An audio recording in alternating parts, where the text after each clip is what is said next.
나눔가족 여러분, 오늘 말씀에서는 언약궤를 위한 준비 과정에서부터 언약궤가 다윗성으로 들어오기까지의 이야기가 전개됩니다. 다윗은 과거의 실패를 교훈 삼아서 이번에는 하나님이 명하신 절차와 방법을 따라 준비하고 진행합니다. 다윗은 법궤를 메우기 전에 먼저 시온에 하나님의 궤를 둘 장소에 장막을 준비합니다. 그리고 제사장과 레인들을 모아서 그들을 성결을 하게 하도록 지시합니다. 궤를 채에 끼워 어깨에 매도록 당부합니다. 성막기구의 운반은 레위인 그핫 자손의 직무였습니다. 특히 궤를 옮기는 경우 궤의 아래 네 귀퉁이에 달린 고리에 긴 막대기 둘을 끼우고 그 두 채를 레위인들의 어깨에 메어 운반해야 했습니다. 이후 채는 궤의 고리에 끼운 상태로 보관하고 빼는 것을 금지했죠. 또한 궤를 비롯해서 성물을 만지는 것은 일체 금지되어 있었습니다. 이를 어기면 목숨을 잃게 되는 것이죠. 성물을 만지는 행동은 하나님의 거룩하심을 훼손하는 것이고 또 그 명령에 불순종하는 행위였습니다. 거룩의 훼손은 웃사라는 사람의 죽음을 통해서 명백하게 다시 경고되었습니다.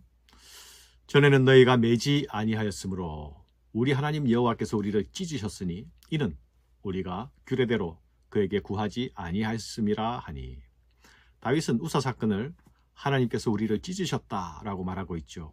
그 사건을 하나님의 심판으로 이해하고 있었습니다.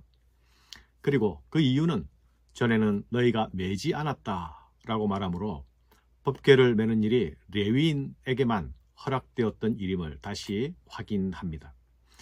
실패를 통한 반추와 성찰이 있었던 것이죠. 전에는 법궤를 운반하는 일은 하나님이 정하신 규례대로 한다는 사실을 살피지 못하고 그냥 열심만 앞섰기에 일어났던 비극이었습니다. 이에 제사장들과 레위 사람들이 이스라엘 하나님 여호와의 궤를 메고 올라가려 하여 몸을 성결하게 하고 모세가 여호와의 말씀을 따라 명령한 대로 레위 자손이 채에 하나님의 궤를 꿰어 어깨에 매니라. 이제 레위인들은 여호와께서 명령하신 대로 그대로 따라 행합니다. 이 법궤 이동은 단순한 이동이 아니라 찬양의 행진이었습니다. 온 이스라엘의 찬양의 행진이었죠. 법궤 이송에는 다윗이 지시하여 임명된 레위인들이 노래와 악기 연주를 맡았습니다.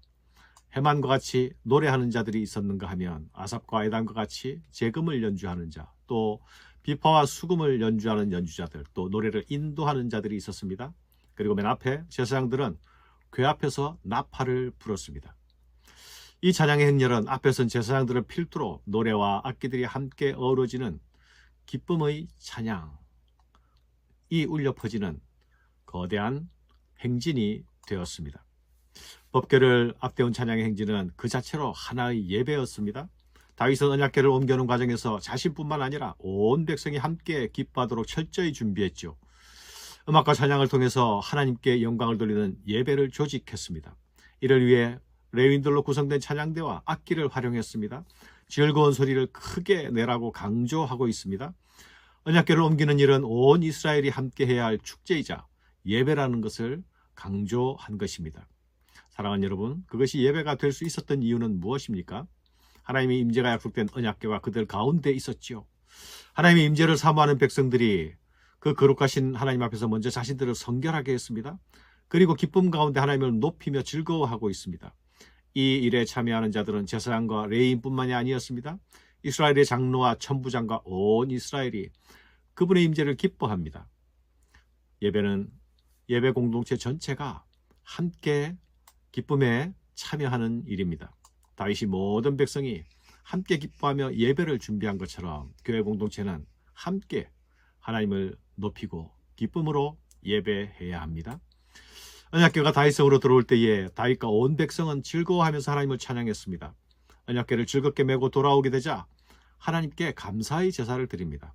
하나님이 도우셔서 여호와의 언약궤가 여기까지 무사히 올 수 있었음을 감사한 것입니다. 특별히 이때 다윗은 자신의 왕의 신분도 잊은 채 기쁨과 즐거움을 이기지 못하고 춤추며 뛰놀고 있었습니다. 하지만 사울의 딸이자 다윗의 아내이기도 했던 미갈은 다윗의 이러한 태도를 업신여기고 멸시합니다. 일국의 왕이 된 자가 채신도 없이 가벼이 굴고 있다고 생각한 것입니다. 한 사람은 하나님의 법궤가 들어오는 것으로 인해서 기쁨과 감격에 취해 있습니다. 그러나 다른 한 사람은 하나님의 법궤가 들어오든 말든 별로 상관이 없습니다. 그는 온 공동체가 가지는 기쁨의 구계자가 되어 있습니다. 이 구계자의 시선에는 기쁨의 참여 대신, 기쁨의 공감 대신 비판과 조롱의 시선이 담겨 있었습니다. 사랑하는 여러분, 예배는 영광의 하나님을 기쁨으로 높이는 것입니다. 그 앞에 나아가 그분의 이름을 높일 때에 우리는 그분의 영광에 참여하는 자가 되는 것이죠. 하지만 하나님으로 인한 기쁨이 우리의 내면을 채우고 압도하지 못한다면, 그래서 그 기쁨이 우리로 감사로 주님 앞에 나아가게 하지 못한다면 우리는 진정한 예배자가 될 수 없습니다. 한 공간에 있다고 모두 자동적으로 함께 예배자가 되는 것은 아닙니다. 우리의 마음과 영혼이 하나님의 영으로 채워져야 하는 것입니다. 우리가 하나님을 하나님으로 대할 때에 비로소 우리 안에 예배자의 모습이 나타날 수 있음을 기억해야 하겠습니다. 감사합니다.